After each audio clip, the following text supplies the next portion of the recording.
Sveiki. Čia į šitą temą kažkaip atėjau gana natūraliai, nes man apjungia mano sritis, miške būnu ir knygas verčiu ir kažkaip nenori, miškuose vedžioju grupes įvairiuose Lietuvos regionuose su įvairiais projektais ir tiesiog pastebiu ir žodžius skirtingus, kaip žmonės miške ką vadina, kaip skirtingai ir augalus vadina. Tai kažkaip taip ir išėjo, kad susidomėjau šitą temą, ekolingvistika, kas tai yra. Tai ekologija ir kalba, ar ne? Tai 10-ajame dešimtmetyje atsirado kaip nauja lingvistinių tyrimų sritis, išplečianti sociolingvistiką, kad būtų atsižvelgta į platesnį ekologinį kontekstą. Tai yra, dvi pagrindinės kryptis, tai kalbų ir biologinė įvairovė, kad fizinis ir socialinis kontekstas, ekologinis kontekstas, kuriame veikia kalba, bet kadangi labai mažai laiko turim, tai į šitą pirmą kryptį mes šiandien nesikoncentruosim, mes labiau koncentruosimės į ekologinę kalbos analizę. Čia prieš tai buvusi diskusija, pabaigoje jau iškilo toks klausimas, kad reikia žodžių ar ne, kaip pasiekti skeptikus, čia labiau toks būtų kaip analizuoti kalbą, ar ne, įvairiose srityse. Tai vienas iš pagrindinių tokių teoretikų, tai yra David Abram, jis yra ekosofas, vienas iš tokių svarbių mąstytojų, mes po to apie jį šiek tiek pakalbėsim, tai čia praleisim tą pirmą visą.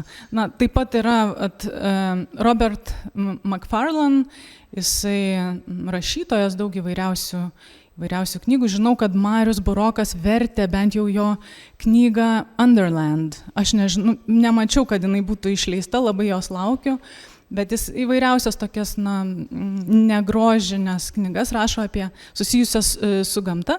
Tai šita jo knyga Landmarks, tai yra apie vietovardžius, jisai daug metų rinko būtent Britų salų įvairių kalbų ir dialektų vietovardžius ir tokį labai įdomų žodynėlį, ten ta knyga labai tikrai įdomi. Bet čia labiau apie tą pirmą ekolingvistikos aspektą. O dabar, jeigu kalbant apie ekologinę kalbos analizę, tai pagrindinis jau yra tas teoretikas Aaron Stibbe, Gloucestershire universitete, ir jis tą Tarptautinę ekolingvistikos asociaciją įsteigęs yra, ir jo du pagrindiniai tekstai Ecolinguistics, Language, Ecology and the Stories We Live By, ir naujausia Econarrative. Ir beje, šitas universitetas turi paskelbęs kursus iš abiejų šitų knygų labai kokybiškus ir nemokamus. Ir jie siūlo dalintis visiems ir imti visą medžiagą ir tik tai kalbėti ir dalintis. Tai pasibaigus aš tos kursus labai tikrai rekomenduoju.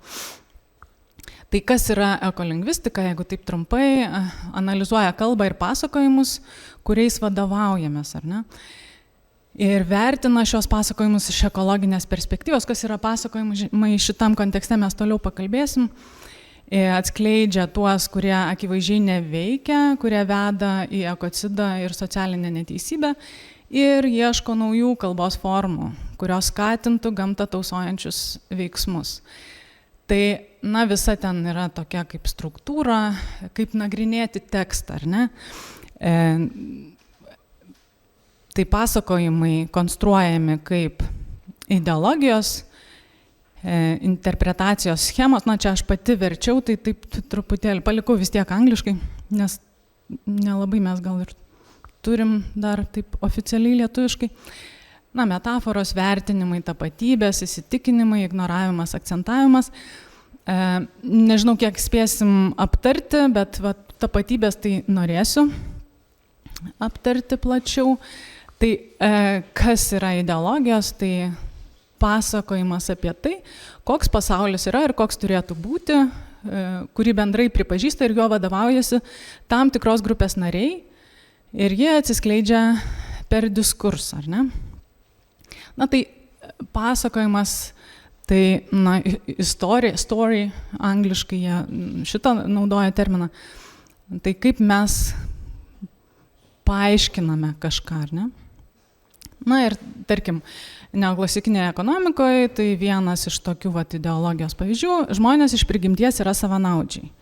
Na ir tada poveikis tokios ideologijos, kad kuriame sistemas paremtas godumu ir konkurencija dėl turto.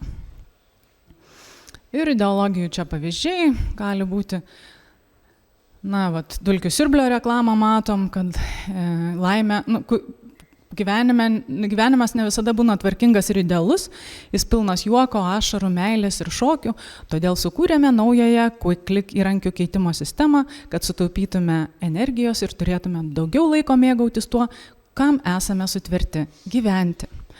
Na, tai reiškia ką? Kad laimę galima nusipirkti už pinigus.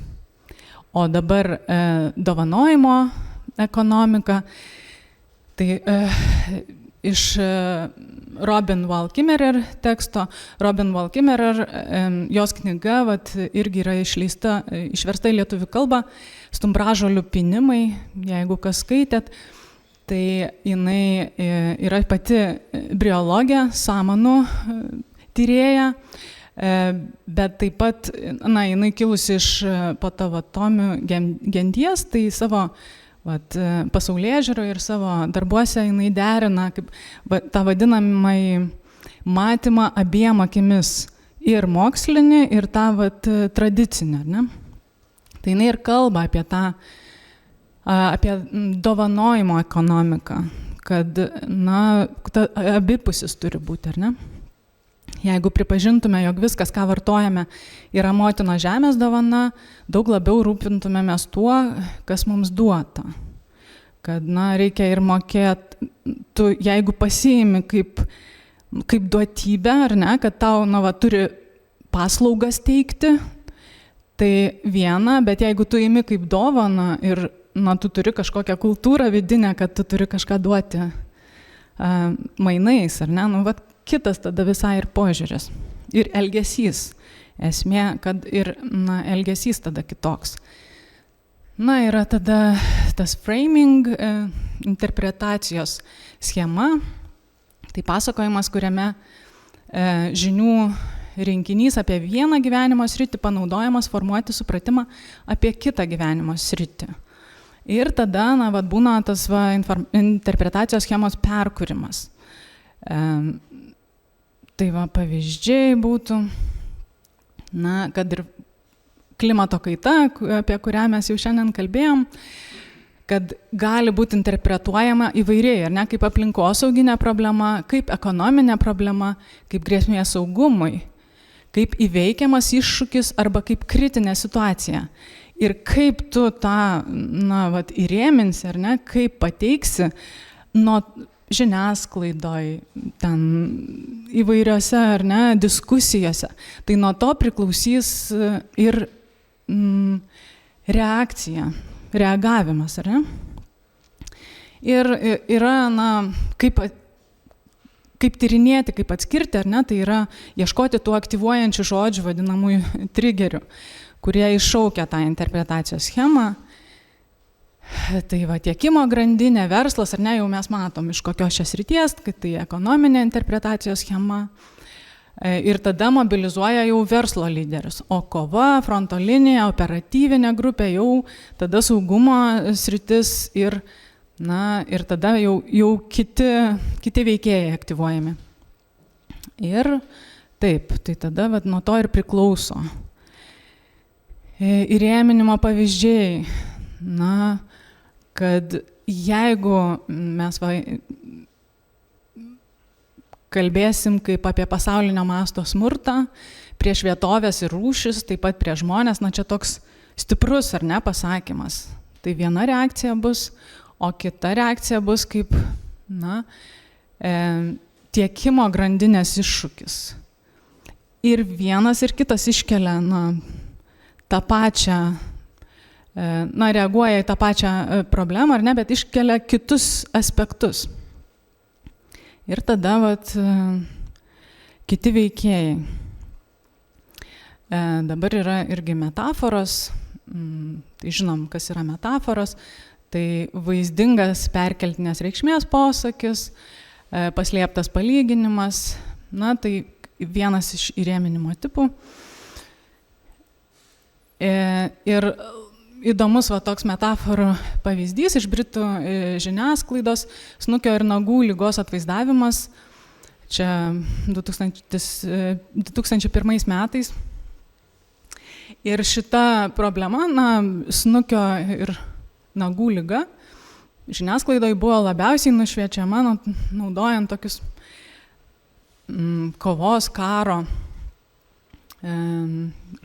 susijusius su karu, ar ne, militaristinius. Tai mūšis, priešas, pralaimėjimas, kova, fronto linija, operatyvinė grupė. Kad tai karas, ar ne, jau ta liga yra karas ir reikia kažkokių imtis labai rimtų, drastiškų priemonių. Tai ir buvo imtasi ir išskersta ir sudeginta daugybė gyvūnų. Ir tai iššaukė rimtas pasiekmes gyvūnų gerovei ir aplinkai. O jeigu būtų, pavyzdžiui, tai reaguojama nušviečiant žiniasklaidą, ar ne, kaip naudojant medicininę terminologiją, ar ne, kaip žmonių pandemija, mesgi kaip kitaip reagavom į pandemiją negu į snukio ir ragų ligą, tai būtų gydymas, skiepijimas, karantinas, liga, priežiūra, išgyjimas, higiena, tai poveikis būtų galbūt kitoks, jeigu mes, ar ne, mes jų galim gydyti tuos gyvūnus, nebūtina viską iš karto naikinti.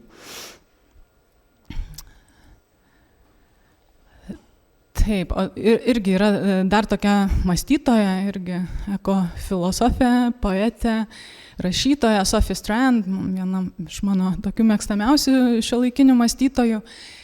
Tai įdomią mintį, jinai čia iš vis nagrinėja tą mitą, kaip Jurgis užmuša drakoną, bet jinai ir klausia, kas yra šiuolaikinė pabaisa mūsų, ar ne, kur ta mitologinė pabaisa, tai klimato ta krizė dažnai kaip ta pabaisa, ar ne, kurią turi nugalėti didvyris, ne, tai biosfera, besikeičianti ta biosfera pabaisa, o tas didvyris jau ta žmonija, čia kaip ir Mantas kalbėjo, ar ne, kad mes galę turim jau ir turim tą pareigą jau čia, bet esmė, kad tas visas kalbėjimas yra vis tiek tose rėmuose, neišeinant iš rėmų tos problemos, kodėl jinai ir kilo, ar ne? Kad, vis tiek, nors mes ir sukūrėm tą problemą, taip besielgdami, bet mes ir ją įveiksim, nes čia mes, esam tie didvyriai. Čia. Vertinimas irgi, tai žmonių suvokimas apie tai, ar tam tikra gyvenimo sritis yra gera ar bloga. Ir vertinimo modeliai, kalbos modeliai, kurie vaizduoja dalykus teigiamai arba neigiamai. Tai čia pasižiūrėjau žiniasklaidoje mūsų, kaip, ar ne, kokie tekstai, elementarius paėmiau. Tai žiemą maždaug tokie tekstai būna, atsibodo lietuviškas cepelininis dangus, atraskite 2 šalis, kurių paplūdimiai tiesiog užburia. Ir čia, aišku, kelionių agentūros, jos taip reklamuoja. Ir ką tai reiškia? Vertinimas, ar ne? Saulėtas oras reiškia geras oras. Šiaip pažiūrėjus žiniasklaidoje, kaip nušviečiama, jeigu, dažniausiai jeigu lyja, visą laiką būna rašoma prastas oras. O jeigu saulė šviečia, tai geras. Nors dabartiniam kontekste, tų klimato kaitos, ar ne, ir tų kaitrų, šitų karščio visų bangų, Tai, na, saulėtas oras nebūtinai geras oras. Šaltas oras, blogas oras. Na ir ką tai skatina, kad įprastas kasdienis oras, na, Lietuvoje mes tikrai daug turim apsiniaukusių dienų ir lietaus, tai reiškia, tai yra blogai. Ir ką tai duoda, tai neskatinama tada išeiti į lauką nesaulėtų orų ir mėgautis gamta. Aš vedu miško maudynės ir, na, žmonės tikrai ateina, kur jeigu lyja, nu labai būna krizė didelė, labai daug gauna laiškų, o tai gal nebus, o tai gal kažką, mes, nors tiek pas mus to lietaus, mes kažkaip labai bijom jo ir nepriimam, ar ne, neintegruojam į savo pasaulėžiūrą. Ir vis kovojam su juo. Tai vieną iš pratimų aš tokį darau, kad einam su lietum, tiesiog einam kartu, nesipriešinam, kažkaip nesisaugom. Tai va, tai saulė ir karštis geras oras ir skatinamas skristi atostogų, nors iš esmės tai daro neigiamą poveikį aplinkai. Na, o va, jeigu mes priimtume, ar ne, kad japoniški haiku, čia ne japonas, Clark Strand, tai čia toks vienas iš šiuolaikinių labai žinomų haiku rašytojų. Ir va, jeigu tu integruoji ir va, priimi, kad va, ir taip, ir tokie va, tekstai skatina išeiti, ar ne, ir pasigrožėti, arba tiesiog priimti, kad tai gyvenimo dalis ir kad tai gražu, kad nereikia su to kovoti, skrendant kažkur, ar ne, ieškant kitokio oro.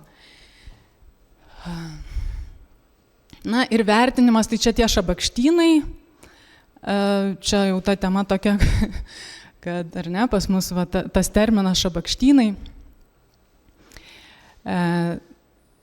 jau neigiamas, o gamtininkas vadina biologinė, kad tai biologinė įvairovė, na, kaip tu vertinsi, ar ne? Gerai, tada tapatybės. Tai tapatybė, tai pasakojama apie tai, kas esame, kaip žmonės, ypač apie grupės, kurioms priklausome ir jų vietą visuomenėje. Na ir kalba, tai žmonės apibūdinančios kalbos formos, ir pavyzdžiui, irgi iš reklamos, tai eat like a man, žodžiu, kad tarsi, na, va, idealus vyras, tai būtinai raumeningas, jis valgo daug mėsos, na, tapatybė, čia jau kuriama tapatybė ir tu nori va, būti toks, tai tada tu valgai daug mėsos, įvairiausių, arba ten kokia nors jauna, labai progresyvi šeima ir aišku, jie moka linksmintis ir geria Coca-Cola, ne, arba ten, na, čia iš reklamų tiesiog. Tai tapatybė kuriama per tokius dalykus. O kas yra, kas kuria ekologinę tapatybę? Tai kas iš vis yra ta ekologinė tapatybė, tai na, kai žmonės suvokia save priklausančius grupiai, kuri apima ir daugiau nei žmogišką pasaulį. Tai va, čia Aarono Stibės, čia irgi tekstas truputį subirėjo, bet Aarono Stibės šita vat, visa tokia sistema, bet iš esmės daugiau nei žmogiškas pasaulis, daugiau nei žmogiškos būtybės, tai mano minėto Davido Abram terminas more than human world, more than human beings, tai kai tu įtrauki, ar ne, kai tu jautiesi priklausantis grupiai, kuri apima, ar ne, daugiau, kad tai esame mes visi, o ne mes ir jie. Tai jeigu įtraukiam ir kitas būtybės, ar ne, gyvūnai, augalai, miškai yra mūsų bendruomenės dalis, tada atsiranda ryšys, pagarba, bendrystė. O jeigu svetimųjų grupė jie, tai tada, na, kaip nauda, eksploatacija, atskirtis, suvaldyti, pakeisti upių vagas, ar ne. Tai va ir Aaronas Stibė sako, kad na, kenkti ar naikinti tuos, kurie priskiriami svetimiesiems, daug lengviau nei tuos, kuriuos laikome savais. Ir, na, ekologinė tapatybė, aišku,